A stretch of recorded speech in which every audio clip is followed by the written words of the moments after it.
Shkarkimet nga hidrocentralet e kaskadës së Drinit I kanë dhënë efektet e para. Rruga e fshatit Obot është e pakalueshme për mjetet e ulta, pasi ka prezencë uji që varion nga 30 në 50 cm.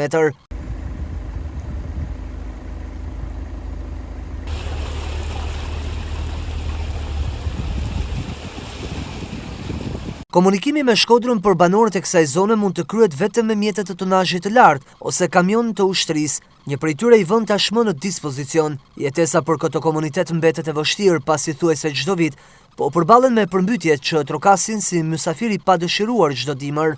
Që kanë shu hidrocentralet të përmytin bllakum, njerëzit janë me bakti, me lule dekorative, me gjanë, me biznes. Pashkatrat gjë gjanë. Sa ka arkush me dhakan në kërkush nevojës.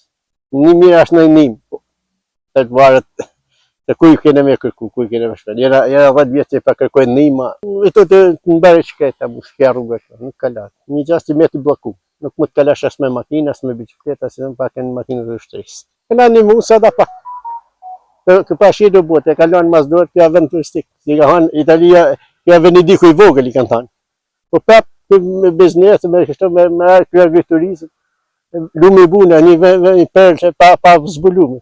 Kalon mas dorë, vetë komunet, vetë kryetari bashkisë, administratorë, s'pa vjen kjo vëshmena një mu.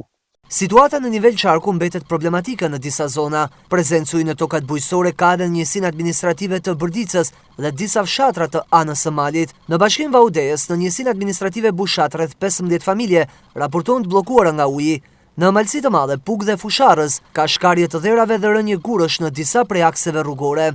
Ndërsa zonat e ulta përballen me rreshtje shiu në zonat malore, Dugaxhini mbetet prej 6 ditësh I izoluar nga shëmbjet e rrugës, ndërsa aksi Bogthed ka patur problematika sa I përket rreshtjeve të Dëborës dhe Ngricave. Edhe në Tamar Vermosh ka patur rënje të gurve dhe dherave, si pasojë e kushteve të paqëndrueshme atmosferike.